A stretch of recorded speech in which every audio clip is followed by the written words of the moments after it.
What do you get when you cross the United States of America, a former part of the French Empire, and an undeclared war?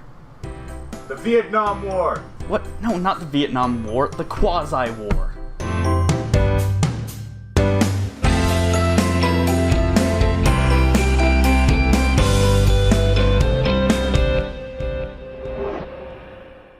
Hello and welcome to Lessons from History. Today we're going to be looking at a fairly unknown war between the United States of America and the French First Republic, the Quasi War. Not many people know about this war, and that's probably because it was never an officially declared war. Basically, both the United States of America and the French First Republic never officially declared war on each other. They just engaged in naval warfare. So, how did this happen? Well, in April of 1798, President John Adams reported to Congress about the Xyz Affair. So what was the Xyz Affair? Well, to simplify, it was an attempt to avoid war that didn't really go so well.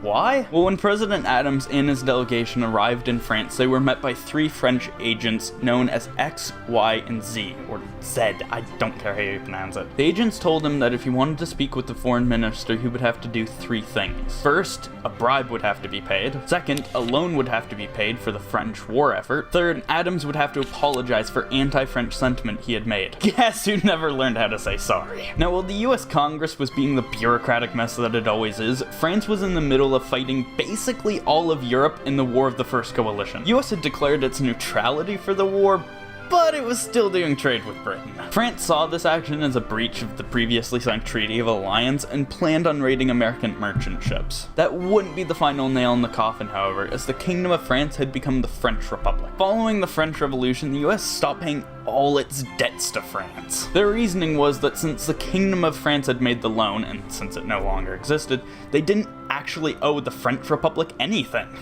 What assholes. Because of this dick move, France decided to start attacking US merchant ships, but you know, when you're going after the rest of Europe, it's not really a good idea to go after another country. Let's get back to America for a moment, because things were getting pretty weird there. Since the announcement of the Xyz Affair, anti-French sentiment had been growing in America. When the French fleet started attacking merchant ships, you bet your ass Congress got its ass in gear. On July 7th, 1798, the US Congress ordered the US Navy to seek and destroy any and all French vessels. We won't get into the details of the war, because frankly, there aren't really a whole lot. What we can say in relative detail is that the US did extremely well against the French. They took out quite a few ships and only really suffered one loss, the USS Retaliation. The Retaliation was actually a captured French privateer schooner named L'Incroyable. While on patrol in the West Indies on November 20th, 1798, the Retaliation faced off against two French warships. Heavily outgunned, the Retaliation's captain and crew surrendered to the French vessels. Surprisingly, the ship would be recaptured, or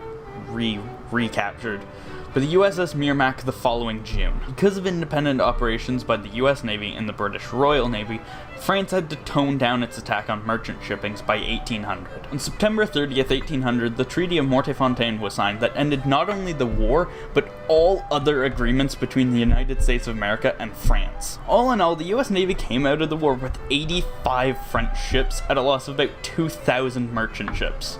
So, who really won the war? Well, neither side really won the war, but that happens a lot with the wars the US is in. 1812, Vietnam. Anyway, that's for later. Thanks for watching.